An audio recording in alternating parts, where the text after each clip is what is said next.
Broadcasting from the Unshackled Studios in Melbourne. This is WilmsFront, brought to you by theunshackled.net. Now here's Tim Wilms.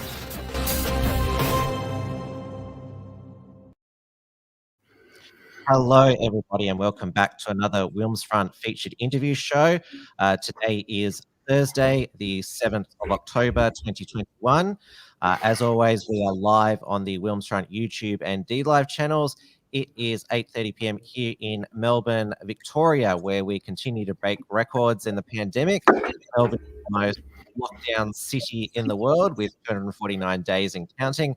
We are back to number one in Australia for the highest daily COVID case tally in a day with 763 yesterday, and remain the Australian state with the highest number of deaths in the nation attributed to people dying with COVID at 890.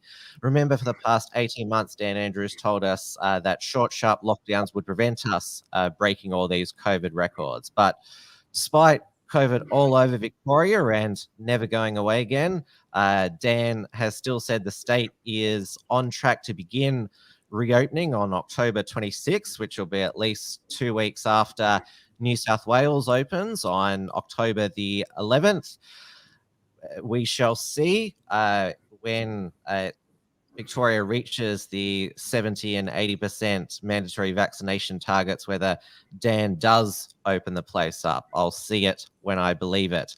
During these dark past 18 months, not just here in Victoria, but in Australia, independent journalists have been the real newsbreakers about our nation's descent into a health dictatorship and police state, under the guise, of course, of keeping us safe. The mainstream media and their reporters are the only people permitted to ask our leaders and health officials questions. They have then sold constant fear porn on their evening news bulletins and in their newspapers, keeping much of the Australian public in support of lockdowns and masks as the only way of keeping out this wicked virus. The independent journalists of Australia all provide different valuable services. The Real Ruckshan broadcasts for us all the raw live footage of what is really happening on the ground. Avi Yemeni of Rebel News exposes the jackboots, the hypocrites, and the injustices. Joel Jamal provides fast-paced factual vlogs. My guest tonight, Nick Holt, provides valuable independent investigative reports via his Australian Independent News Network on Substack. He also hosts in-depth interviews with major dissidents of the pandemic narratives on his podcast, which is available on Spotify and YouTube. He has 22,000 followers on Twitter as well. Nick, welcome to WilmsFront. Thanks, Tim. How are you? Well, to be honest, given that, it's, as I mentioned, 249th day here, lockdown in Melbourne, life is very dull and repetitive at the moment. I think the sort of anxiety stage is over for us, like, oh, what's going to happen next? It's just like, every day is the same. It's Groundhog Day. It literally is. I think we're sort of at the Phil Connors stage where he's just like, there's not much I can do about this despite everything. Yeah, just keeping sane. Keeping sanity is the most important thing, I think, on a personal level, because, this is not just about a virus. In my opinion, it never really was about a virus. This is about global media propaganda, the likes of which we've never seen before. And our government and our media has been lying to us either by omission or commission for 18 months. And I think that plays on a lot of people's minds naturally. I mean, the way they're reporting case numbers is a disgrace. It engenders fear when most of these case numbers are benign.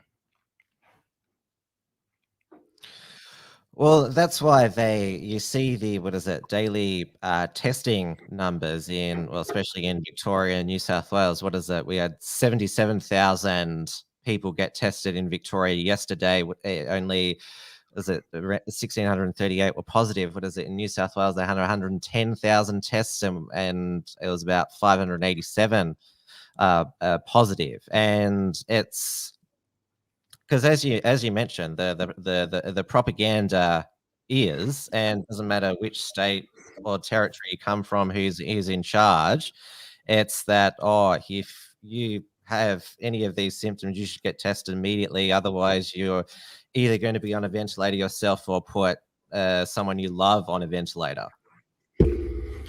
Yeah, I mean, and that's just complete bullshit. And it comes down to the individual, right? If you don't have to believe what they're telling you, there's enough people now who understand that what they're telling us isn't true. I mean, take Queensland, for example. Queensland's conducted about 4.3 million tests, right?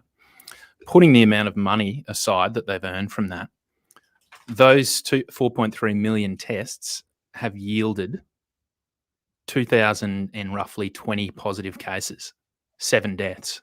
I mean, that's a cracking illness. Give me that any day of the week. I just got in a fight. Well, I just broke up a fight a couple of weeks ago between 2 Staffordshire Terriers. I had to go to hospital and get a tetanus shot, which I guess doesn't make me an anti-vaxxer anymore. But mate, I'd take COVID over getting my thumb ripped open any day. My point is that if they were out there every single day saying there's a dog around the corner, please come forward, make sure that your dogs are tested every single day. You name the boogeyman, right? Name the moral scapegoat, as the criminologist Stanley Cohen said. When the media creates a moral scapegoat, then they can create moral panic. And the moral panic is based off the big scary scapegoat. So the whole time they've used COVID-19 as that moral scapegoat. And I think that began, and I've been saying this from the beginning, that began in Wuhan with the fake videos of people collapsing in the streets.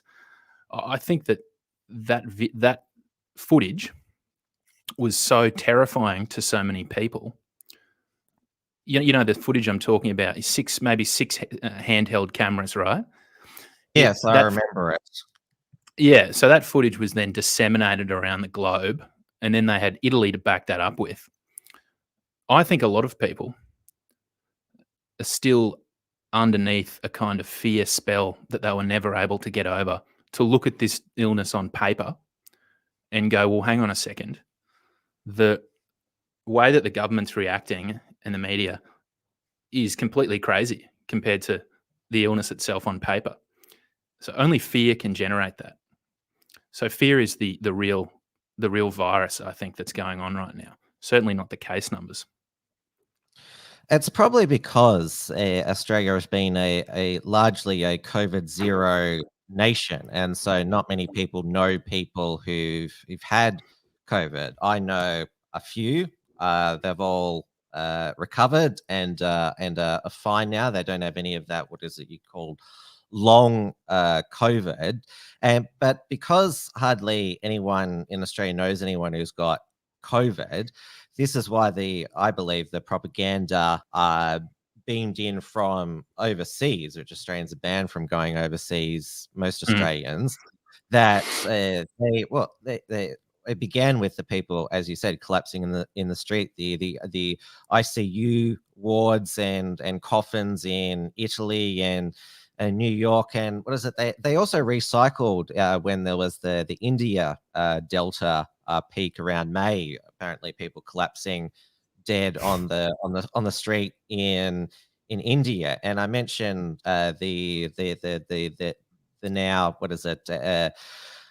Fear porn that in just a day you can deteriorate. You can apparently be fine, but then apparently gasping for breath. What did former Premier Gladys said? You can be healthy in the morning and on a ventilator by the evening. Just lies. It's just been non-stop lies from the beginning. And whether or not those lies began at Wuhan, at the point of Wuhan, or whether or not the politicians fell for what I believe was China not so much just leaking a variant of the coronavirus family, so a variant of the cold, but the main weapon that the Chinese used was the propaganda from those videos. They were essentially able to shut down, economically shut down countries in the West. Of course, when that happened, Morrison was up there saying, we'll be doing, we'll be doing this, we'll be doing that, and we'll be following these procedures and those procedures. Well, those procedures all came from the WHO, right? And the WHO has been a tool of the Chinese Communist Party for longer than Xi Jinping. I mean, it started with it's an interesting history, the WHO and China's involvement in it. It was actually a Chinese doctor who essentially helped found it, and he was it was the brainchild of a Chinese doctor in, I think, about 1948. There was a conference in San Francisco, but through Hu Jintao got Margaret Chan into the WHO. Margaret Chan's a big-time CCP player. But the real successful golden calf was to get Tedros into the WHO. Tedros, of course, is the former health minister of Ethiopia who covered up 2 cholera outbreaks that killed thousands. And then he became the foreign minister to Ethiopia, where he indebted Ethiopia $30 billion to the Chinese, which is common play for the Chinese in these African countries. Get these countries in debt and then essentially assimilate them into the One Belt, One Road initiative. But Tedros then got plucked from obscurity from a Marxist-Leninist government, which is the Ethiopian Marxist-Leninist government, to become the general secretary or the head of the WHO, right? So when you, at the very beginning of the pandemic, when I was going through pandemic plans that they were sending out to all the countries, the advice was horrendous, right? Don't shut the borders, shut the borders. Trump shut the borders. They called him a racist. They later discovered that had they have allowed that to, had he have done it, not done it, thousands would have died, tens of thousands. So this Tedros guy took over to basically be a lame duck. And everything that everything that Australia has done and all the other 128 UN member countries have done, health policy-wise, has come from the WHO. So I'm not saying the WHO is completely full of villains and tyrants, but he is. So we've been affecting bad policy from the very beginning. And I think that just led us into a complete shit show. China knew that they had some of the dumbest politicians in the Southern Hemisphere running the show here. So, you get these people. I don't think China even had to meddle too much after those videos because they knew that these people were so compromised and so incompetent that they would land us where we are now, and we're a laughingstock. Yeah, I know that there's a lot of people who speculate that our leaders are planning what comes next. But I've always been of the opinion they just make it up as they go along, and they seem to get addicted to lockdowns and border closures right from the beginning, where that's how they suppressed, eliminated the first wave. But as we're seeing now, we're almost getting a perfect storm now, where people have delayed their health care for nearly 18 months, too scared of going to hospital, and now they just can't get the virus out now, where a lot of people are now reflecting on the Australia and New Zealand model, and would have been better from the beginning to just there's that expression, let it rip, but just realize that you can't keep it out forever. It would just be better to let it, do what we've always done with pandemics, not lock down, because it seems we're getting as I said, the perfect storm now, and our past 18 months of forced sacrifice that our governments have made us have counted for nothing. Absolutely nothing. We're actually in a worse place than we were when this virus first began. And I think a lot of that has to do with the fact that, Australia has become such a bureaucratic country, totally confined and controlled by health regulations and, for lack of a better term, the nanny state. We became the nanny health state. So you take a country like Sweden, right? No one's talking about Sweden right now, but they're back to normal. I mean, it's extraordinary that no one is. Adam Crichton has been writing about this. That's about it, and he's the Washington correspondent. But Sweden, yeah, go ahead. Yeah, I was just going to mention he was on a panel discussion that you facilitated with Gigi Forster. She's excellent economist. Forster, from, yeah, UNSW. She's been she was right from the beginning about the cost of lockdown, and also former Liberal Democrat Senator David Linehelm. Yeah, look, I mean, Gigi went on Q&A in 2020, and I think it was around June, July 2020, around there, I think. And she said, look, she basically was the only, her and another guy, Cameron Murray, who's going to be on my show tomorrow.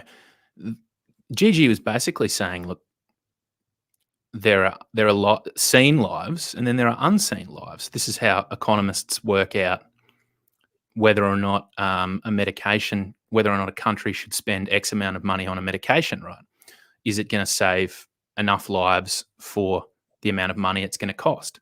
This is just standard stuff. And she was talking about early numbers, about if we lock down, this is what we're looking at. And the left went berserk. They were calling her a granny killer. She was getting death threats. So that's the kind of bizarre Truman Show that we're in at the moment. You can't even get an accomplished economist on the show to talk about, to actually do their job, in the case of Gigi Forster, and say that we need to be thinking about what's going to happen if we do lock down. Will there be more deaths? Of course, the answer is going to be yes. And many people saw that from the beginning. There's an element of arrogance and pig-headedness in Australian politicians, especially. It's almost like they're not willing to admit that they were wrong. So they're doubling down, tripling down, quadrupling down, and it's just getting worse and worse and worse. It seems now, and even, I think Dan's trying to figure out a way he can sort of reopen, but claim that I was never wrong and it wasn't all for nothing. Because you're exactly right. Politicians in Australia hardly show contrition, apologize, no matter what side they're on, and they're also addicted to the bureaucratic and expert advice, which is why the nanny state in Australia has been brewing for years. I mean, it started with extra taxes on cigarettes and alcohol. Now the nanny state has become the nanny police state. Yeah, totally. You can't. I think that what one of their problems is that. So these are the politicians. They're actually not strong people, full stop. So they don't give any window to admit they're wrong, because that would show just enough weakness to shatter them. Whereas a strong politician, Trump, plenty of times Trump said, look, we got that wrong. If Andrews or Anastasia Palaszczuk or Mark McGowan, I've never heard them say the words, I made a mistake or we got that wrong. Because for starters, they've probably got about 60 to 100 PR staff that are designing everything they say. And they'd be saying, don't say that, don't say that. So look, I don't think there's an answer to this. I think that we are in just such a massive mess. There's such a confluence of what many of us already saw as huge symptomatic problems with Western society, right? That's been developing over a number of decades. And I think that while it's likely that China and the WHO and various other players are doing this for a plan, or they have some kind of plan, it's also just chaos as well, especially in this country. I think that what we're seeing is a kind of it's a phenomenon of idiocy.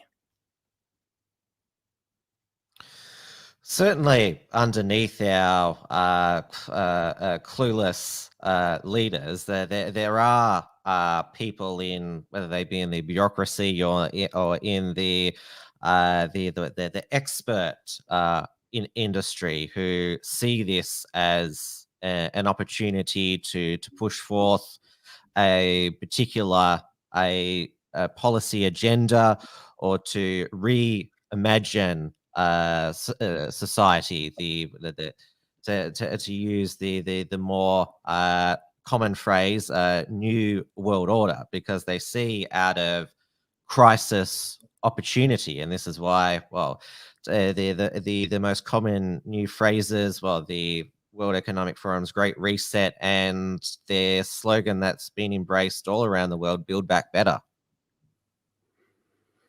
Yeah, there's no doubt that stuff's happening. And, that's been happening for a long time. And it's actually not really that new. If you look at the kind of industrialists, the globalists of the globalists of, say, the early 1900s, Henry Ford, Rockefeller, J.P. Morgan, they had the same visions of socialism, of a kind of, these people, I imagine, because they control so much of the wealth and the resources, feel that it's their responsibility to shape the world to be the best version of the world it can be. But these people are wildly dangerous, largely because a lot of them, they are their own gods. So in the lead up to that, I mean, take these early 1900s people. We're talking about eugenics now, but they had eugenics laws in around 22 states in the early 1900s. When Hitler became chancellor in 1933, he essentially just exported the American eugenics laws and put them into Nazi Germany. So when the war ended, we saw the creation of the UN, shortly after the WHO, and these various organizations that ostensibly were designed to ensure that war like that would never happen again. So from that moment, these organizations have got bigger and bigger, and they're affecting more and more policy in the countries that are member states of them. But what they have at the UN and the WHO is the same kind of global socialist utopia idea that all these early maniacs had, that fell short. So if you want to go and find your Save the Planet, Black Lives Matter, Love is Love, all this stuff comes from the UN. And you've got an organization now that essentially is dictating morality, right? And any kind of sovereign nation, whether it be a Christian sovereign nation or an Islamic sovereign nation or a Hindu sovereign nation or a combination of those, they are a threat to this utopia that they think they're creating. So by the time here we are now, right, I think I think what the fight is against that utopia. It's an emergent order. A lot of people say communism. Yeah, I mean, it's got a lot of communism, but let's face it, communism's failed many times. These people, they don't want to replicate failure. They want to create a new kind of global communism. And I think through the UN and these organizations, that's what we're up against. Oh, communism has always failed. Yeah, it should be pointed out. But yeah, they're always Just trying to reinvent it. And what is it?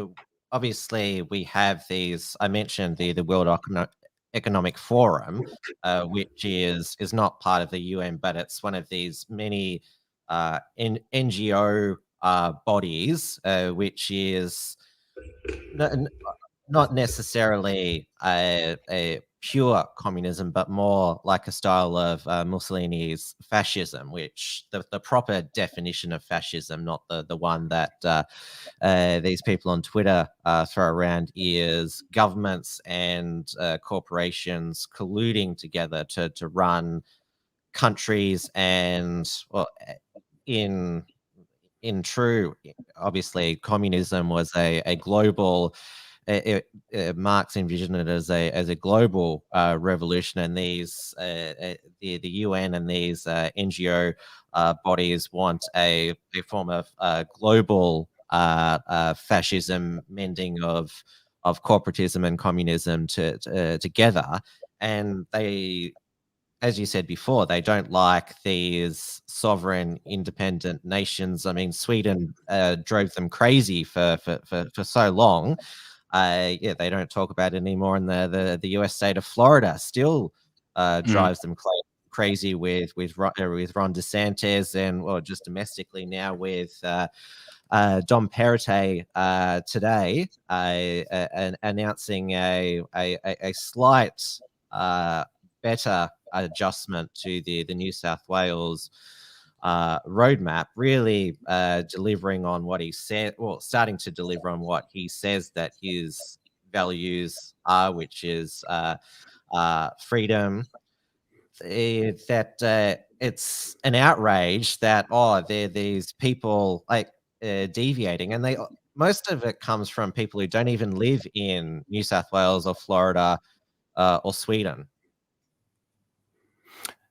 Yeah, well, I mean, I'll get to that in a second, but just on Marx is that, you know, Marx, and I'm not championing Marx nor hating him. I'm taking him seriously as a philosopher. He's quite difficult to read as a philosopher, but Marx was, you know, in the era that Marx was writing, he was writing about the rise of the bourgeoisie. So you have, you know, the proletariat was getting completely hammered by what we might consider, and Marx actually alludes to this in some of his earlier writing, is that globalization is a very bad thing. But one thing Marx talks about is, he says that there's the one consistent thing throughout history is that there's an oppressor and the oppressed. Now, Marx was an we might say economic Marxist, right? So as people stole Marx's philosophy and implanted it and did various things with it, and millions died, we've kind of reached the West now, certainly in Australia, that people aren't oppressed anymore. Like, capitalism has lifted, whatever you think of capitalism, it's lifted so many people out of poverty, right? However, there still needs, for this formula, there still needs to be an oppressed and an oppressor. So the new style of this global communism is that it's you and me as individuals. We're oppressed, right, by our sexuality, our skin color, and then just keep breaking them down into little groups. So anyone can be oppressed, anyone can be offended, and that's broken people up. So when you get something like, to get back to Dom, is it Perrottet or Perrottet? I think it's Perrottet. Perrottet sounds like a champagne.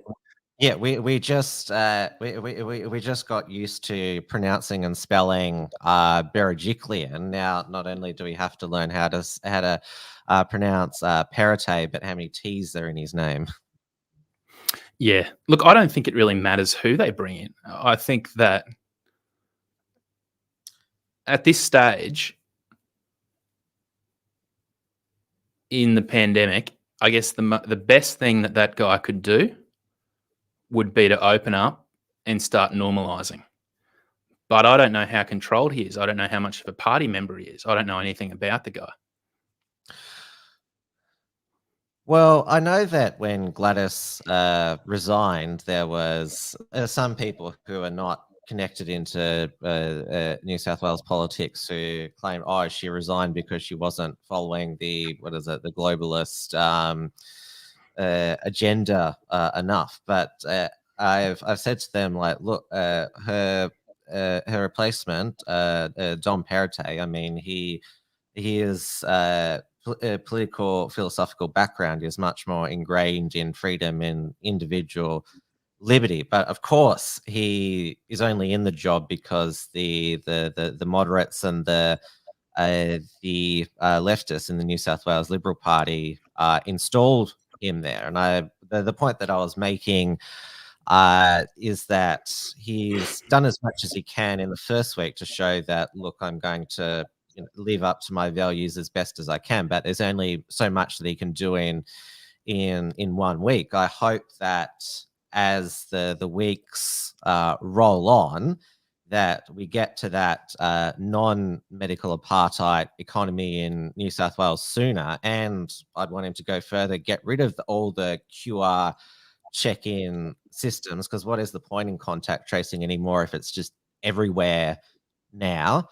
And get rid of all the mask mandates anywhere in the state. If he does that, then it would be a very radically good thing to do. But you'd become an American, you'd become Ron DeSantis. I don't really see it happening, but mainly because no, you go. I was going to say, in his first week as Premier, Dom Perrottet has irritated the right people. I mean, you're active on Twitter. There, you'll know who I'm referring to. The blue drops on Australian Twitter. They just in meltdown that apparently, New South Wales is going to be a corpse field. The way that they're carrying on. They're so stupid. Look, I think that's great. I mean, they're not the people he needs to irritate. He needs to irritate people inside that party that want to keep the state locked down, and not only irritate them, overrule them. The only way that guy can turn the ship around is to do some very drastic policy moves straight away, as in, we're living with COVID, we're opening up. Is he going to do that?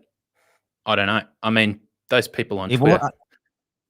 I think he wants to do it, but it's only his first week in the job, and I'm not sure if you saw his press conference this morning announcing the changes in the roadmap. But Kerry Chant wasn't there to say that we're still going to be looking at what these things look like in the new world order, and not saying, we're never going to go back to normal. She was not there to say all those things. And it was interesting that he said at the beginning, Brad Hazzard's not going to say anything.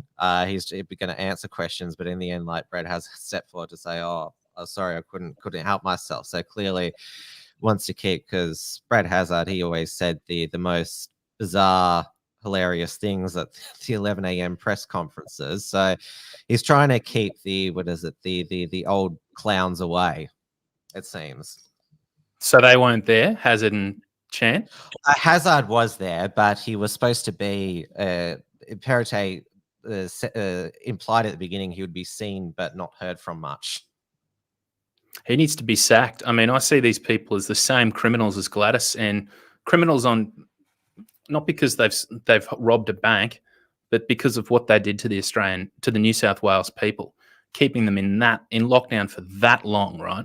There is just, if you start to unpack the amount of misery that has caused on an individual level, it's extraordinary. So for them to come out and announce a new premier, I'm sorry, but I just don't see it making any difference unless there's a radical sacking of all the people involved. Because the rhetoric that's been used by these chief health officers and like Hazard and Chant, that's tantamount to psychological abuse, some of the stuff they've said.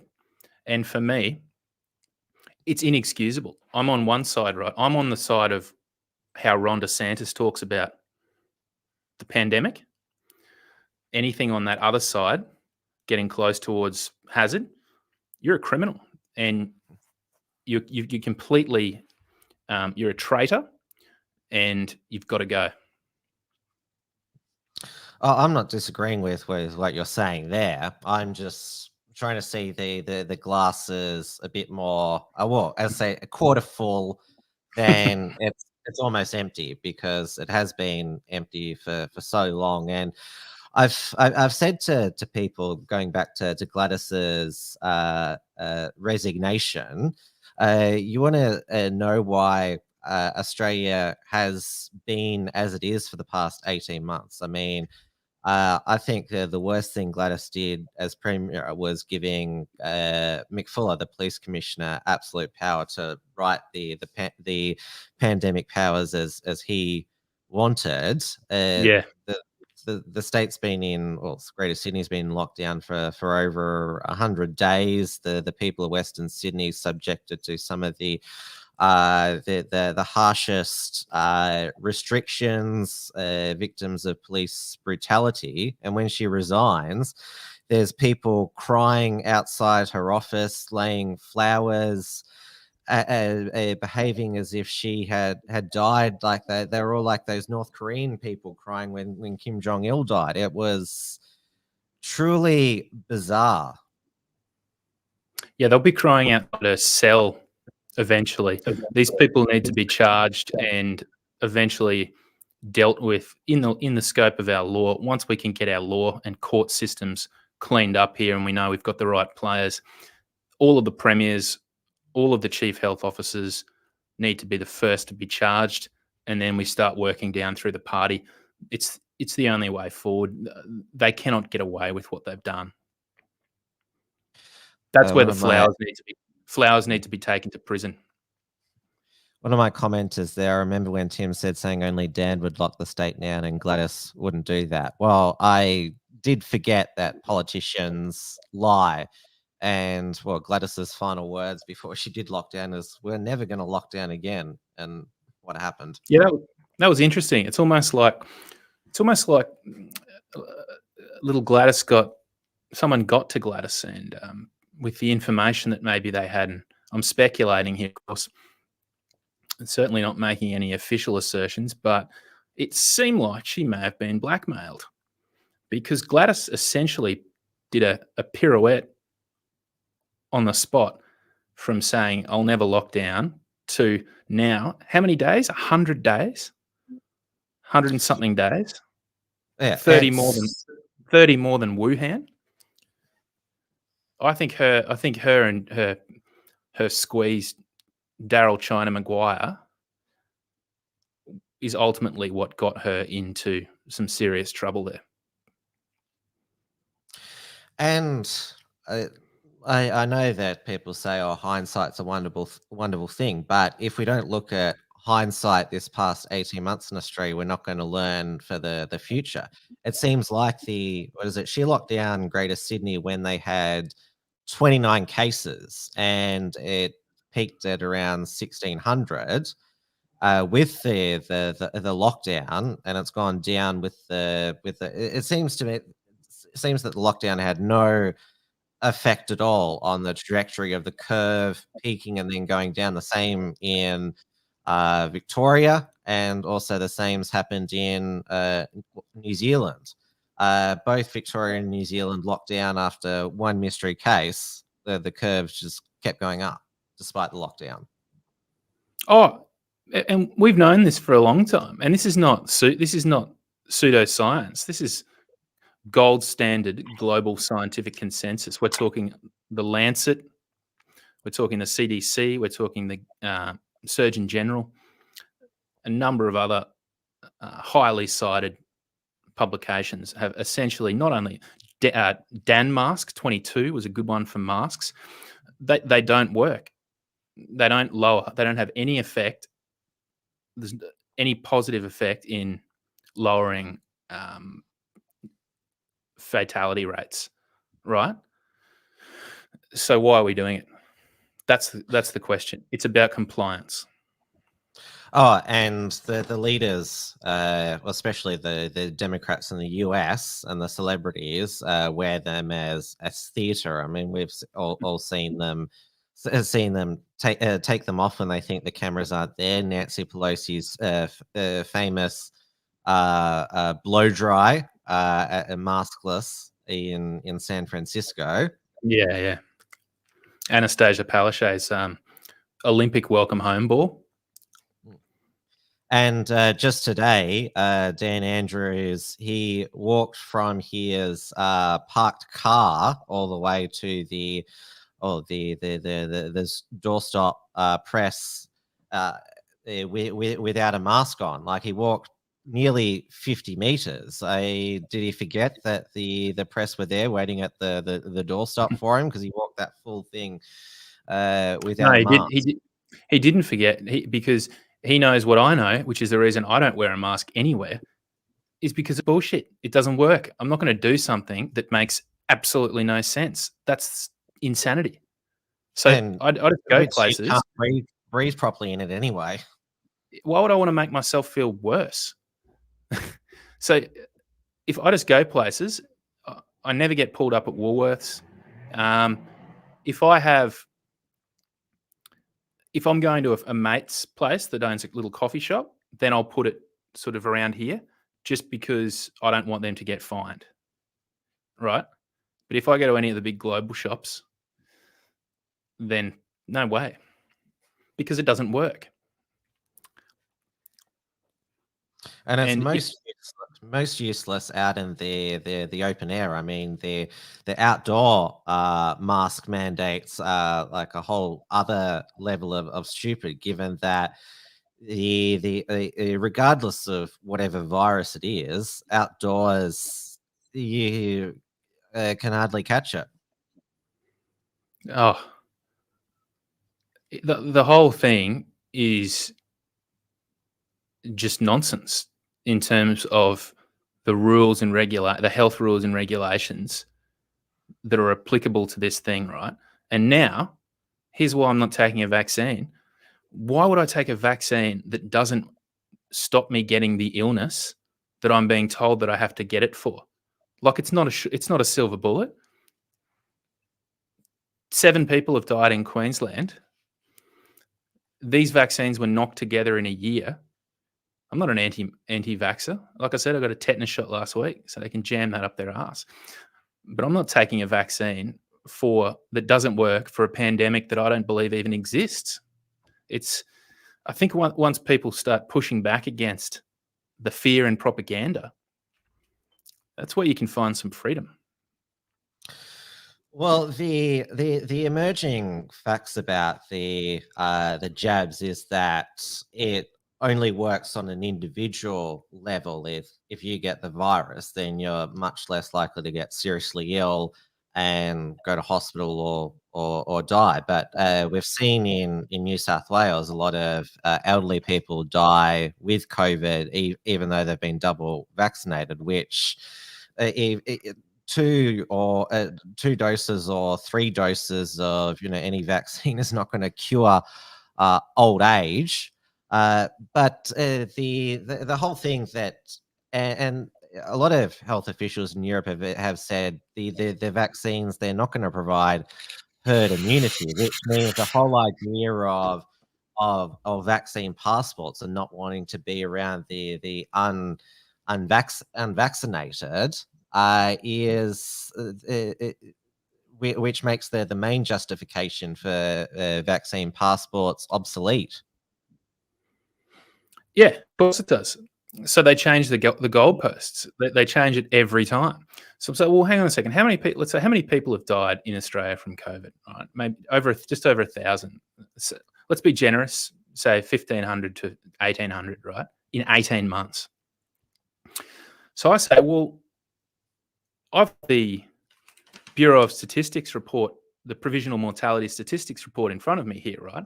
And it says that between January 1st and April 1st and April 30th, 4,300 people died of respiratory disease that wasn't COVID. Oh yeah, but had we not had the masks and the show me the science for that. Show me the robust, internationally accepted science. It doesn't exist. So they changed the goalposts again. Well, if you don't get vaccinated, someone else might die. I'll say, well, okay, let's have a look at the age breakdown of this thing. The average age of people that die from this is about 86. That's what they do. If I live to 86, mate, I'll be stoked. 76, I'll be happy.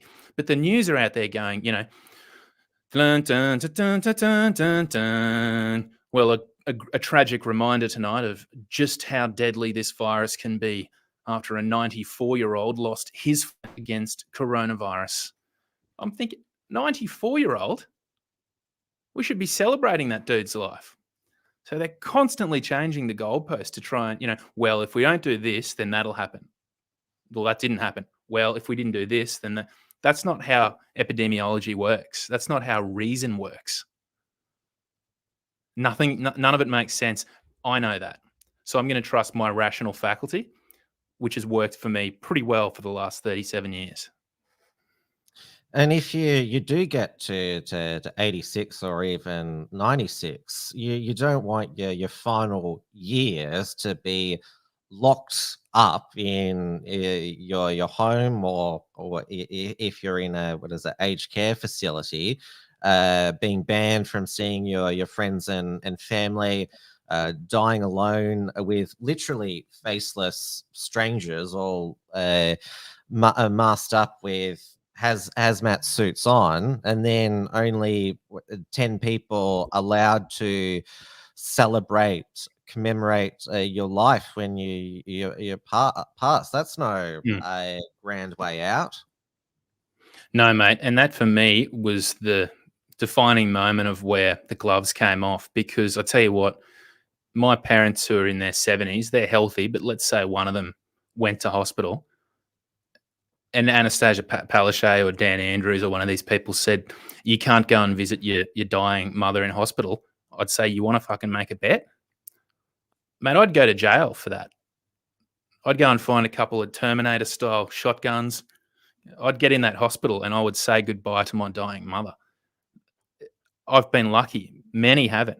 And you've really hit the nail on the head. This is the misery. This is the unseen misery that is ignored because everyone wants to keep no one from dying.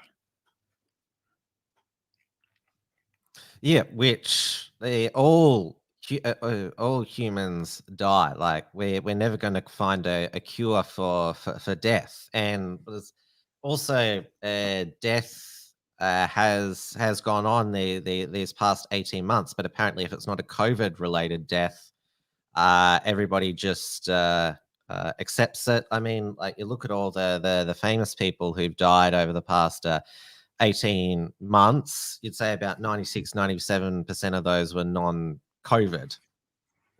Yeah, unless they wanted to change it afterwards, right? It's like he fell off a motorbike, got hit by a truck, died on impact, later was reclassified as COVID-19. I think the only death of the past 18 months that wasn't classified as COVID when the person died, they did have COVID in their system, was George Floyd. He had COVID in his system when he was pronounced dead, but he wasn't counted as dying with COVID. He had a lot of things in his system. Yes, but by the new definition, he should have been counted as dying with COVID. I mean, he said he couldn't breathe. Maybe it was, yeah. Maybe it was COVID. I actually had a video taken down. I nearly got suspended from YouTube because I had a conversation with a philosophy professor from an Ivy League college, University of Pennsylvania, and we had a chat about the full 30-minute video tape of George Floyd. So I'd watched it a number of times just from a journalistic perspective because I didn't believe the bullshit of how well it was captured and, You know, what did they say? It was like 8 minutes 10 or whatever, 6 minutes 15. And then they just spun that around the world nonstop. But it was like, hang on, well, it's not actually 6 minutes 15. It's 36 minutes 15 or whatever.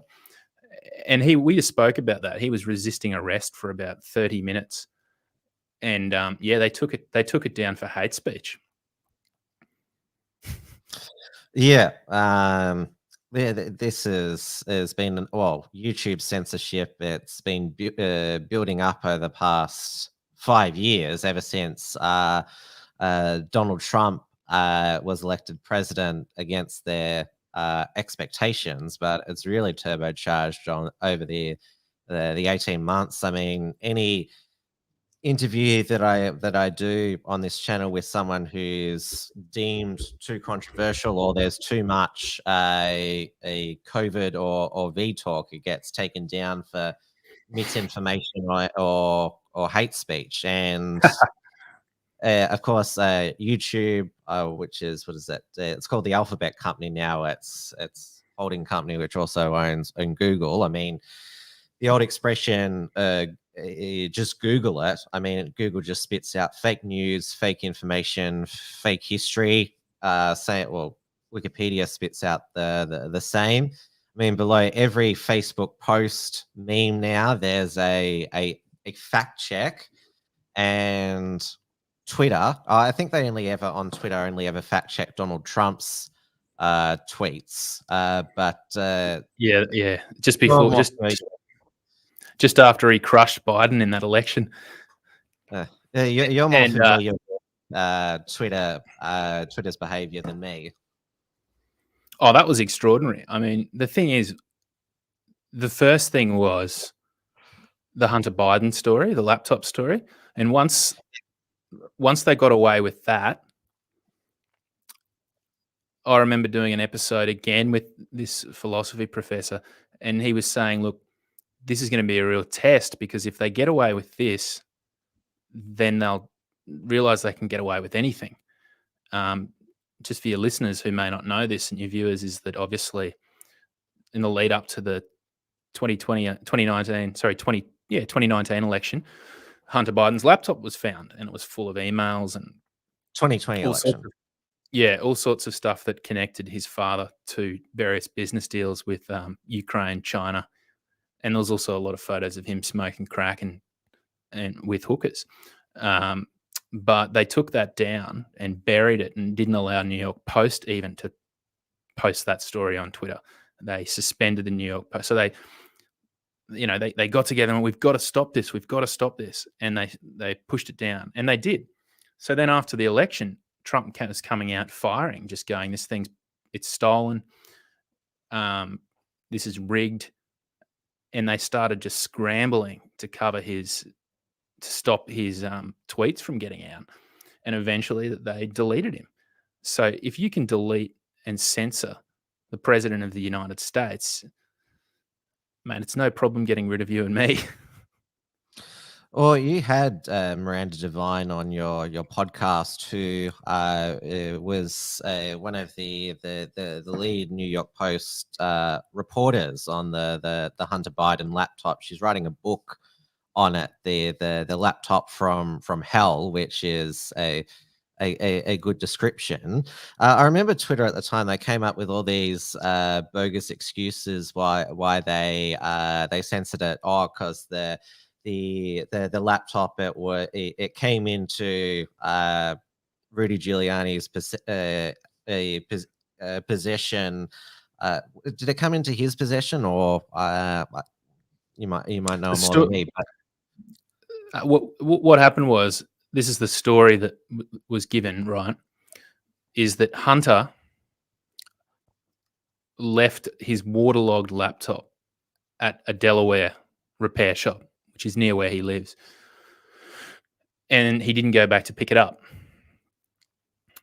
So 6 months passed, roughly, and through the law of that state, that becomes the property of John Mac Isaac, who was the the repair shop owner.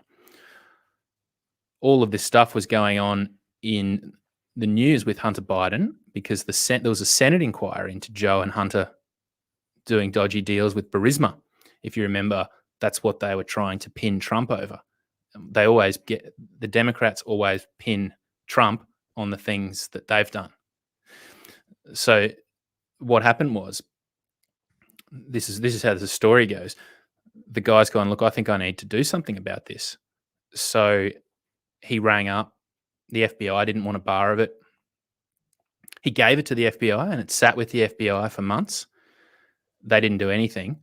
So he went to Rudy Giuliani, because Giuliani was Trump's personal lawyer. And then it got into the possession of the New York Post. Now, what's interesting is whether or not that physical laptop landed in that shop under those circumstances is unknown. It's very convenient. What I've always suspected maybe happened was that they got access to his iCloud drive, because all that stuff has come off his iCloud drive. But, they've got the physical evidence there. Hunter signed for it. So when you look at some of those emails, I mean, back to your thing about how they dismissed it.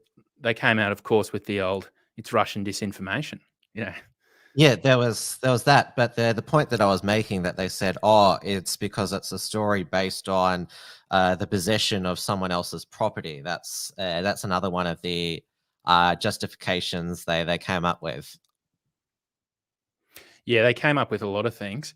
NPR said it's the story's just not in. We just don't think that you need to see it. So we're not even going to bother. And the other story that social media fact checkers said was fake news, a deranged Trump conspiracy theory, was that the virus came from the Wuhan lab via a lab leak. That was fake news in 2020, but apparently it was racist to state the other theory that it came from bat soup. But in 2021, everyone now seems the consensus is that it leaked from a lab. Yeah, and look, it's just not being reported. Again, this is the sort of wild phenomenon that's going on. Is even with, say, Hunter, one of the business partners came forward, Tony Bobulinski, who was a lifelong Democrat, a veteran, and he confirmed on Tucker that the emails indeed are real. That's his address. Nothing happened. Same with the same with the leak in Wuhan. It's a very strange time, because you could report, doesn't matter how big the story is, unless it gets the full support of the mainstream media, it's either buried or it's in and out of people's heads within 24 hours and they're on to the next one. So things happen so quickly now because we've got 24-hour news cycle. News is just going like this, right? So to get something to stick, all of the cogs of the mainstream media need to be doing that nonstop. And that's what they've been doing with COVID. Every story is about COVID. It seems like every journalist in the West, or at least every journalist in Australia, is covering COVID. I mean, it's extraordinary. So you only need probably 15 of you. The rest of you should go and do something else. So to get a news story to stick at the moment against that current is difficult, if that makes sense. Yeah, the memory hole, I mean, it's huge at the moment. I mean, things that were reported a week or 2 weeks ago, they just go in that memory hole, wormhole, and you and I, we recall all of these things, but especially in the 24-hour Twitter cycle, they don't just fall away because people move on, but because the media wants people to move on. Like the thing that got Trump suspended from Twitter, which was called the big lie. I mean, those audits that are ongoing, I'm using coded language here, are turning up some curious facts, I will say. Oh yeah, I mean, it's those audits that they were. It's exactly the same thing, whether it's Hunter Biden or the election. I mean, I think you don't need to be a genius to realize by watching that election and the build up to that election, mate. Trump was doing 5 rallies a day in the battleground states in 5 different cities in the same state, and he was crushing them. These are big 10, 15,000 outdoor arenas in the middle of COVID, 5 a day. The energy in that country was insane. I've been to America many times, lived there briefly. I know lesbians, I know bikies, I know stoners, I know conservatives, right? They all wanted Trump because they were sick of that corrupt swamp environment with people like Hillary, and Biden was just, you know, to think that Joe Biden got 86 million votes, you got to be an 81 million votes. 81 million votes. You got to be a moron the most that a US presidential candidate has ever in history. Got, 13 million more than Obama got in his Open change. 2008 election. So Incredible. So Trump's crushing arenas, right? Biden couldn't even fill a car park. No one even knew what his policy. Build back better. You build back better or keep America great? Trump was closing those. He was crushing it. We will make America safe again. We will make America wealthy again. People were going nuts because something changed in America, and they started to see what Trump's policies had done. It wasn't just about the energy behind him being this dopey racist slash Hitler was gone. No one believed this, right? Yeah, as Shane just said, he spent half his time in his basement. He was a joke. And the only way they could get that election was to steal it. And that's pretty obvious. I mean, again, you look at how the media covered it. I've been looking at this sort of coverage for over a decade in terms of how they essentially disseminate mass lies right across the media through news. They all use the same language. Baseless election fraud claims. There's no evidence. Well, hang on a second. If you go into a crime scene, right, and there's a towel, right, there's a towel on the floor in the crime scene, you pick that up and you put that in the evidence bag. Now that towel may not come back as saying it's got anything to do with the killer, but it's evidence. At this stage, you had 1,000 odd, this is in day one after the election, a couple of thousand affidavits being signed by US citizens under penalty of perjury saying we saw ballot stuffing, we saw this, we saw that. And the media was saying, no, there's nothing. They always use the phrase that you used, unsubstantiated allegations of widespread voter fraud. Widespread. They always, that you had to look into the language. It's all about the language. The same way anti-masker or anti-lockdown protesters clash with police in ugly feud. Yes. And then you look at, anti-lockdown protesters have clashed with police in scenes that turned out to be ugly. It's like they're all doing the same thing. The same messaging's coming across. And to say that there was no evidence is just a lie. There's tons of evidence. May not turn anything up, but there was tons of it. With regard to they're always described as, violent anti-lockdown protests, which the violence has been instigated by the Victoria Police response. It's the same as they always reported when whenever patriots held a rally in Melbourne and Antifa attacked them, it was groups clashed, and it was Antifa who they're the ones who initiated any violence. But with regard to going back to the anti-lockdown protests, I say, well, I turn it around and say, well, some people might say that they were violent. I call them mostly peaceful. Yeah, well, again, it's what they decide to do with it. What they're going to do is, one technique of using these cops that are dressed up like they're from the year 2080, right, in these black things with, like, they're special alert tactical teams that are trained for counter-terrorism. When you put them on the street, it creates certain optics that are not the same optics of a bunch of uniformed coppers going up against families that are protesting. The media will capture those images because they know, like the Wuhan video, that it tugs on people's emotions, like fear and whatnot.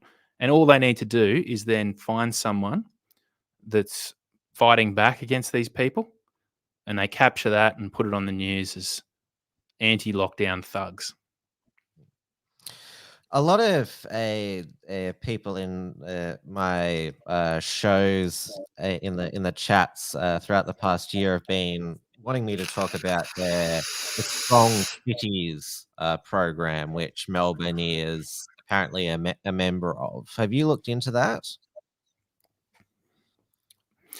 A little bit, yeah. Look, I don't know how much purview this grants local state police forces, but we can take a look at the budget, say, of the VicPol. There's about a $3 billion police budget. Now, one thing that I've always been skeptical of when they roll out these tactical teams is that these people are trained at a far higher level than police, even riot police. These people have had experience in the field, and I mean war. These people are mercenaries in the way that they engage what they deem to be conflict threats. If you look at the way they were dispersed into teams, red tags, green tags, blue tags, each team did certain things. Now, I can't say for sure that they are foreign mercenaries, but they certainly behave like them. And the Australian public has never been privy. So I should say, in this case, you as a Victorian, because Victoria has signed on to this as an independent state, they've never been open with the people of Victoria about what this allows them to do. I mean, where did all these Bearcats come from? That was some serious machinery on the street. These people were not even flinching when they took people down. I'm talking about the ones that were wearing the knee pads, the fully decked out special alert response team guys. They weren't there to negotiate. They were there to diffuse through physical altercation. So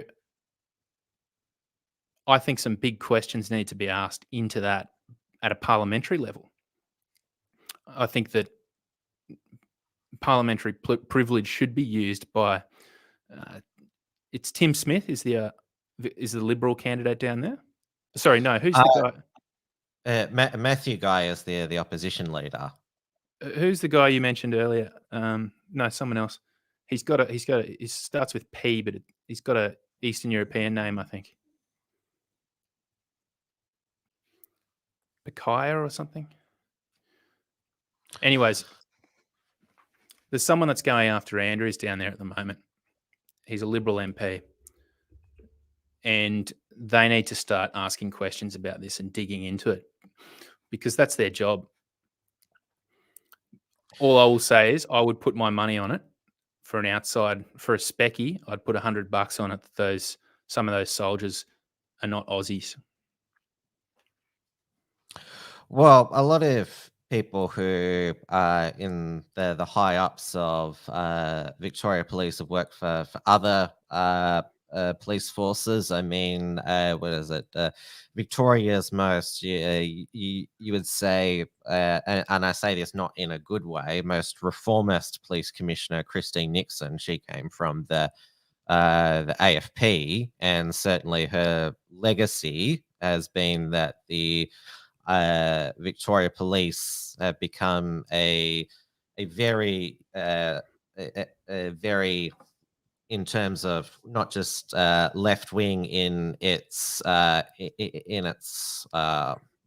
political projections, but also in the dissidents that it targets. Mainly as we've seen over the past 18 months, the enemies of the progressive left, especially with each state having their own counter-terrorism commands now. One with which obviously they were sold to keep us safe from Islamists, but as we've seen in the US, they're now turning those counter-terrorism commands inwards against patriots, people protesting for freedom, with the FBI and the US keeping those January 6 people locked up for 6+ months.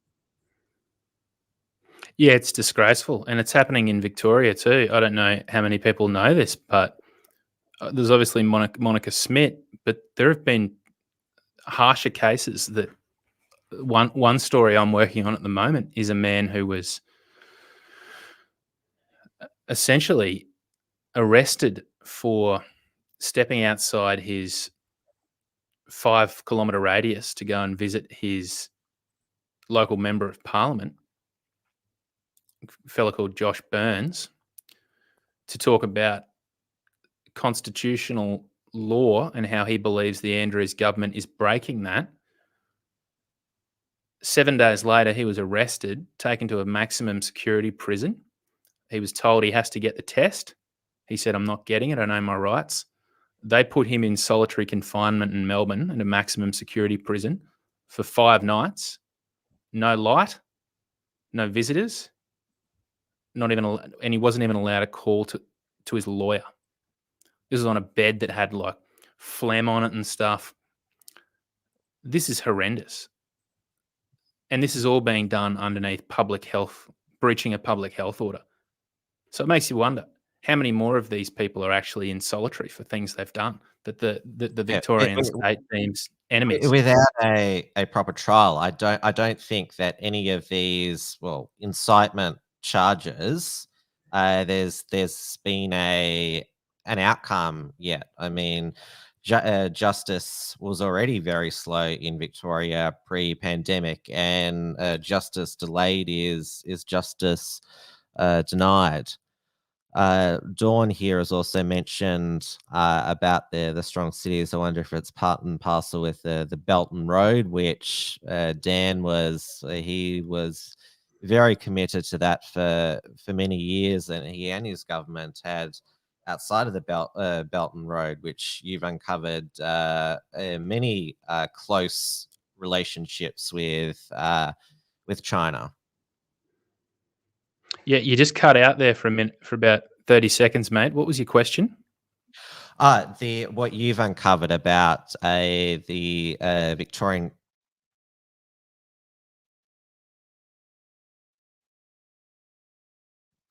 We'll get Nick back in a moment. I noticed that Senator Slayer's got a super chat here for $3 Margot, stop telling people to get the vaccine. Just because you took it doesn't mean that others should. I don't think that Marga's got the vaccine. That might be a bit of fake news there. Nick's just come back now, I think. There you go. Sorry about that. I think my internet. Yeah. I think it was my internet. I do know that in various parts of Australia, the internet is still very unstable, which is thanks to the government's nationalised broadband network. I think I've lost you there again. Hello. Yep. Can you hear me? Yeah. It keeps Yeah, dropping out. Let's your hit some picture's points. frozen. Oh, yeah, you're back moving now, but you're very blurred. You were talking about One Belt, One Road. Yeah, and that the Andrews government has had dealings with the communist China outside of that agreement. Oh, yeah, absolutely. I mean, you take, for example, like that they've all been. So Andrews has been in power since what, 2015? Yeah, November 2014, he was first elected. Yeah, yeah. So one of the initiatives, his first trip to China was in 2012. One of the policies he did was to make sure that every member of his staff went to China each year. And then, there's people like Jenny Mikakos. Jenny Mikakos, who was the Family and Children Minister for Youth Affairs, went there in 2016. And the thing is, right, I think these people are so dumb and so driven to do some really big deals, is that they go over there and they meet with people who they think they don't do their research on them, right? They don't think that they're actually connected to the Chinese Communist Party, because everything in China that has power, momentum, and opportunity has to go through the CCP. And, they're doing deals with these people and sharing information with these people about early childhood and education, and just some extraordinary things get spoken about and mentioned. And next minute they've come home, they said, oh, we've done an agreement with such and such, and it's going to allow the, we'll just say, for example, Jenny Mikakos, support the strong education relationships Victoria has with China, including through memorandums of understanding with the Chinese Ministry of Education. And when you look at how that's actually manifested over the years, China slowly, bit by bit, starts controlling aspects of Victoria's early childhood education through not through ownership, but through ideology and policy. And that's why Victoria is just batshit crazy left wing now in terms of what they're teaching kids. And we're not talking about left wing in terms of lefties that like to go bushwalking and smoke a little bit of weed. We're talking about Mao, Marxist cultural left wing policies that are going down to early childhood. And Mikakos and these idiots are the ones that did it. Well, Jenny Mikakos is not there anymore since she was Dan's scapegoat last year for the hotel quarantine program failures, which Dan managed to survive. Not just that, well, the only extended lockdown of 2020, well, being the premier of a state which had a second lockdown for that long, and writing out that board of inquiry. It was a very weak in terms of the powers of the inquiry. The inquiry couldn't figure out who hired those private security guards, but next week, Dan is going to be in the real hot seat again with our state's anti-corruption body IBAC conducting hearings into the United Firefighters Union's deal with the Andrews government back in 2016, and then they're going to move on to the Labor branch stacking scandal when Andrews expelled or led the expulsion charge against former power broker Adam Somniak. So there's this whole. That's the guy I was thinking of. Yeah, this Sorry to whole. interrupt. this whole house of cards that he's built up over the past 7 years could all come crumbling down, especially now that, well, he is remembered now as having presided over the longest lockdown in the world, which didn't work. Sorry, I'm just smiling at laughing at Cat B's comment. I know conservatives smoke weed too, but it's only for medical reasons. That's what I say. That's what I say as well, Cat. Mm. But yeah, look, I think it is going to come down, and this is what I've been saying for a long time on Twitter, is that, you know, where do we draw our positivity from? We draw our positivity knowing that the rule of law is all we've got, and ultimately, it has to be applied when people are committing acts that are clearly criminal. So I think we're starting to see a few dominoes fall. Gladys was the first one, and I believed that we needed to see one fall first. And Dan, if we get Dan, you know, as Trump would say, that's big league. Mm. Because then we can get Palaszczuk, then we can get McGowan, but it's got to, one had to topple first. But Andrews is he's the big trophy in all this. Well, the reason why he is, survived so long politically is because, well, it's the state government is a one man show with him at the top. He has the ultimate power.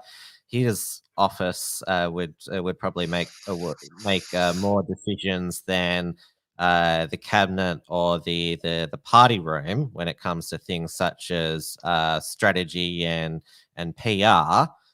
And there's also this weird cult, and you would have seen it on Twitter, the I stand with Dan people, and it says a lot about the type of people that he attracts. I mean, he's for the past 18 months lecturing, hectoring, threatening, always been menacing in his press conference, and well, that's reflected in the type of people who defend him on Twitter, and they just believe that there's nothing that he can do wrong. Apparently, there's nothing to see here with this IBAC inquiry. They just think it's some hot air from the age.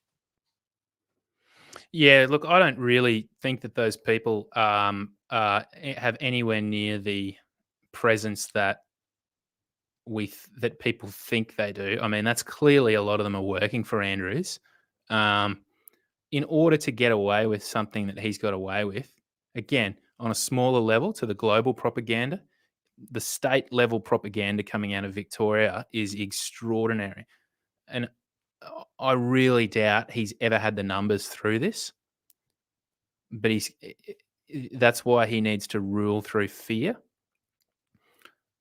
So if we see IBAC start to turn up the goods on Dan Andrews, mate, I don't think those bots are going to be making much of an impression online. You know, why else would he have that PR guide nonsense going on? I mean, that's desperate. That's desperate stuff. Well, at the end of the day, though, Twitter is still not real life. We are still a democracy, even though political protests on the street are currently banned, and all the PR bots in the world are not going to change the mind of ordinary Victorians for the past 18 months who've just been crushed by a premier who just doesn't understand them, is in here in this bubble with his health advisors. I mean, I've never seen a leader squander so much goodwill that they had at the beginning. Yeah, it's desperation. It's a rogue criminal government, and just like just like Maduro in Venezuela, you got to manufacture consent through propaganda, through extreme lying, through cruel policy. Give people a little, take a lot. And he's been doing that for 18 months. That's why I called it psychological. Australians, Victorians especially, are in a psychological relationship with their government because, like any socialist government, it's this constant taking back and giving, taking back and giving. And look, I've been saying this. I said this on American television a couple of times. At the end of the day, have a go at the bloke. He's one of the biggest nerds you'll ever see in your life. I mean, he's an absolute loser, Dan Andrews. And name me a time in history when a complete loser has ever lasted. Never. I mean, if that bloke, he wouldn't last 5 minutes, 5 seconds in Bay 13 at the MCG, right? Wouldn't last a second. That's why he does everything from behind all his minions. So I think he's done. I think I'm seeing some big cracks in people I'm talking to, sources I'm talking to in governments and even police. They seem to have the same feeling. So I think we're going to turn a corner into 2022. They're not going to go down without a fight, but Trump will be back on the campaign trail. We need a leader in this country bad. Scott Morrison is a disgrace. I don't see the Liberal Party or the Labor, or definitely not Labor. I'd only vote for Liberal, so Labor didn't get in. But I'd love to see the rise of a populist in one of these third parties. I don't see it yet. I think Craig Kelly's great. I can't see him. I'm not sure he's enigmatic enough to pull off a third party victory, which would be wildly unprecedented, historical. So I think we need to see the rise of a leader in one of these parties soon, because this is what this is all about, the 2022 election. That's why they're still holding on to COVID, because it's the only policy they've got.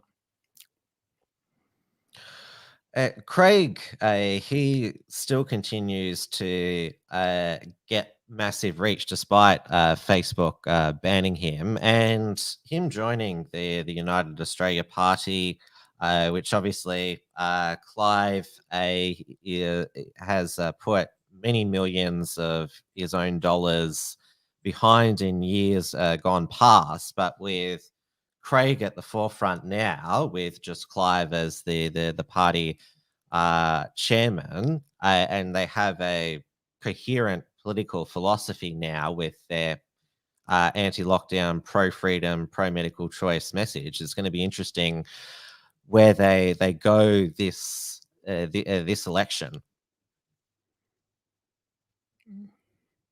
Yeah. Look, I think what we are going to see is we're going to see a record number of Senate seats go to conservative right parties. And I think that's a good start. I don't think we'll see an upset third party election victory yet, because when I say we need a leader, I'm talking about someone from the outside. Let's think about it in Australian terms of a Trump, someone like Kerry Packer, who can stand in front of the media and say, you're all a bunch of dishonest wankers. Stop lying. You've done this, you've done that. Someone that knows how to run a $1 billion business. If Australia found someone like that, but that sort of person needs to rise from the ashes, I think the best thing we can do is try and get as many Senate seats as possible through these third parties like the Lib Dems, UAP, One Nation. Dawn Browning has said, is Andrew Bogut worthy of championing? Because he's been one of the, you would say, celebrity critics of Dan and his government. He was a guest on your program, and I must say, it has given me hope, this sort of counter culture of celebrities speaking out against the real establishment. Andrew Bogut has been one of those outspoken. So as Dave Hughes, we had Tina Arena recently as well. Oh, look, Bogues is a champion regardless, mate. He's an NBA champion. You don't get much bigger than that in the world of sport. I mean, this guy is a winner. He's come from a working class Eastern European family, mechanics, labourers. He's a great bloke. He's 6'11", 120 kilos, which is funny when I see some of the wacky woke losers on Twitter having a go at him. If they ever met him in person, they would faint. He's a champion, but very disappointing that he hasn't been followed up, with other people. I would like to have seen a lot more Australians who have benefited from the glory of being an Australian an athlete at the top of your game, coming forward and standing up. But I think it's just been it separates the wheat from the chaff, and Bogues is fearless. I mean, in the US, for example, their celebrity culture still seems to be behind the COVID mania and also the COVID hypocrisy. I mean, the Met Gala ball, the Emmys, they're all maskless, but the peasant servants providing them with drinks all have to be masked. But I do think the cultural tide is turning in Australia, just because it has impacted a lot of sports people as well. I mean, sure, the AFL players, they've got to still keep their jobs, but they're basically imprisoned in these, quarantine hubs, separated from their families, and that's why you've had AFL stars like Nathan Buckley, Dane Swan, Alistair Clarkson say, like, look, we've just got to live with COVID and stop with this constant case mania. Yeah, and then they just get hounded by the dopey journalists. I think that part of the problem is that because athletes are connected to the world of celebrity, and now our journalists essentially are just celebrity reporters, we need as much energy behind. We need some journalists to come out as well that have the same energy. Ned Zellick, absolutely, he's brilliant. I just saw a comment there. I remember dressing up as Ned Zellick when I was a kid. We need some media personalities with some guts too, but that's never going to happen because they lose their job immediately. So,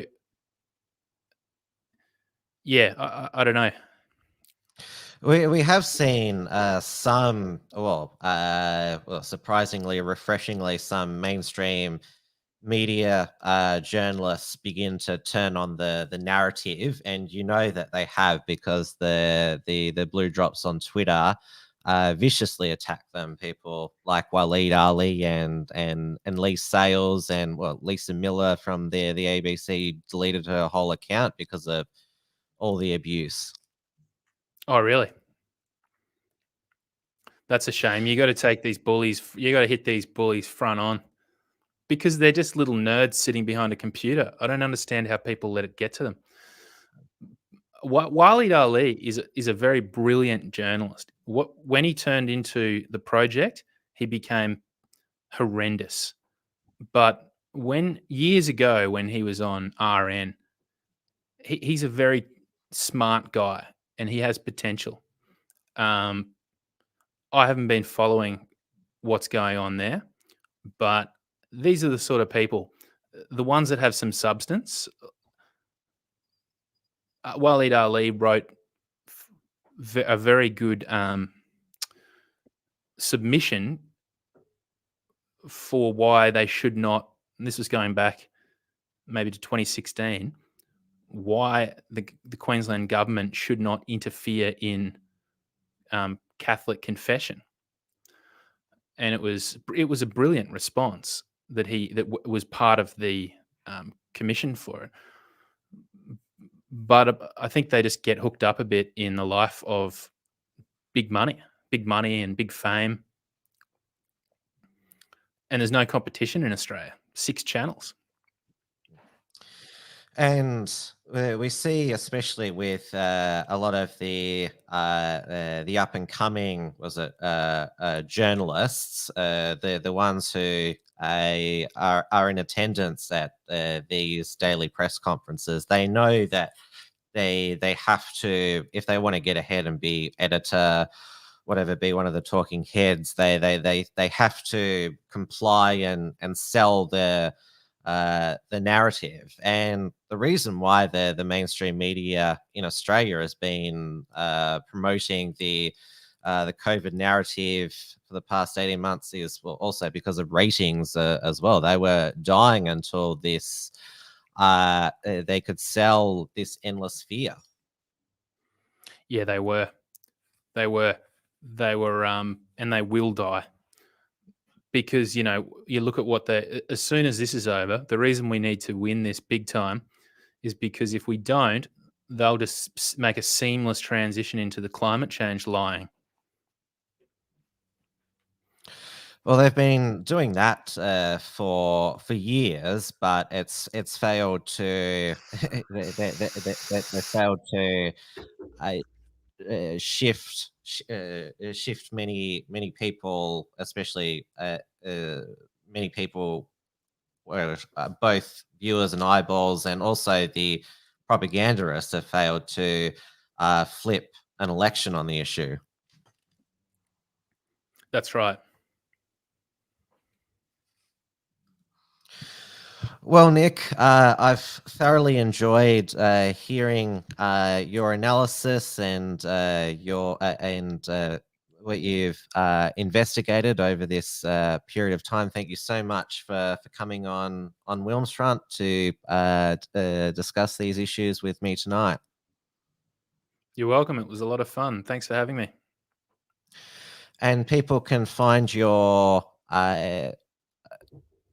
interviews on your or the video versions of your podcast on YouTube. It's simply youtube.com/c/the Nick Holt podcast, and your blog is on Substack, the Australian Independent News Network, which is AINN.substack.com.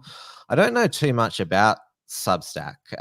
Like, how is it? Has anyone been deplatformed from it so far?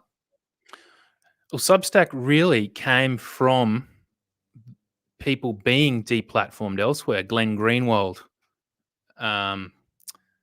went there, right? So Glenn Greenwald was quite a left-wing journalist, a very good one, Yeah. and he was he was cancelled from his own show, so from his own magazine. So he went there. It's a really good site. There's content most of my content is not behind the paywall. Some of it is. You can subscribe for, I think, about $7 a month for all the full content stuff, but most of it's free. And also my podcast, the Nick Holt podcast, goes on there for free as well. But that platform is designed as a mechanism of fighting it back against cancel culture. So we don't get cancelled on Substack. Oh, that's good to hear. And your Twitter handle, I can't remember that off the top of my head. NIC journalist, Nick journalist.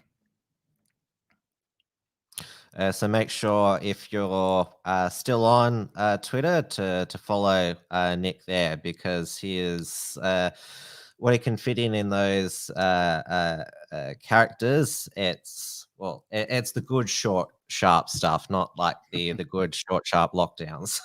Bad short sharp lockdowns, I should say. Yeah, we flatten the curve. All right, take care, Nick, and yeah. I certainly would like to keep in contact with you over the coming weeks and months. And yeah, I think we legit don't know where things are going to go. It's just what can happen next. We don't. Let's do this again closer to Christmas, and we'll have some answers. Yeah, hopefully. Take care. Stay safe and sane. Thanks, brother. You too. Thanks, everyone, for watching. Okay, everyone, that's the show for tonight. I'll be back tomorrow night for Trad Tasman Talk. Douay de Boer will be back with me this week, back on the Unshackled channel, 8 p.m. Melbourne time and 6 p.m. Auckland time. So Douay is still stuck. I think it's, what is it? They're into week 8 of Auckland's short, sharp lockdown to flatten the curve after one mystery case. This week, Jacinta Ardern gave up on COVID-0, and so she's sort of trying to find a way to, have some sort of roadmap to living with the virus. So I'll get the lowdown on Douay from that. Auckland had its, probably its biggest anti-lockdown protest the past Saturday, where the organizer got arrested and charged. So that's a big story that I'll be getting the lowdown from Douay as well. So make sure you tune into that. Keep checking out the unshackled.net. Still got plenty of new content published, some new reports from Tiger Mount Woodridge from Rawsoncroft coming soon.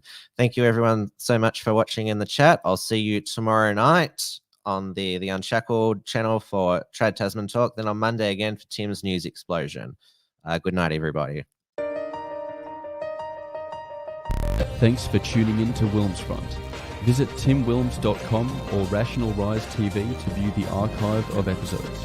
And keep visiting the unshackled.net to view all our shows and to keep up with the latest real news and analysis.